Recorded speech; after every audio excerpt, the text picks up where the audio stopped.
अस्सलाम वालेकुम। बेरोज़गारी एक बहुत ही परेशान कुन चीज़ है। बेरोज़गार होना जो है अक्सर ही बहुत परेशान इंसान हो जाता है इसकी वजह से कि इंसान का रोज़गार एकदम ही ख़त्म हो जाए। जैसे 2020 में 5 साल पहले जब कोरोना वायरस आया था, तब कोरोना की वजह से लॉकडाउन लग गया था। लॉकडाउन की वजह से लोग एकदम बेरोज़गार हो गए थे और तनख्वाहदार को तनख्वाह नहीं मिलती थी। जो तनख्वाह देने वाले थे उनके भी कारोबार बंद थे, तो वो भी तनख्वाह नहीं दे पा रहे थे, यानी कि उनके कारोबार भी नहीं चल रहे थे, उनके लिए अपना घर चलाना भी मुश्किल था। तो वो 2-3 माह बड़े तंगी के थे, परेशानी के थे।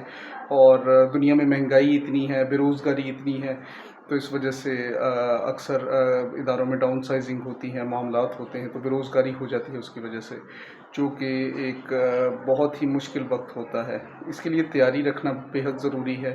तो जब आप अपनी आमदनी कमाते हैं, खाएँ पिएँ अच्छा, अपनी ज़रूरियात की चीज़ें लें, लेकिन पैसे फ़ज़ूल ख़र्ची से गुरेज़ करें। कोशिश करें जितने पैसे बचाए जा सकें उतना ही अच्छा है।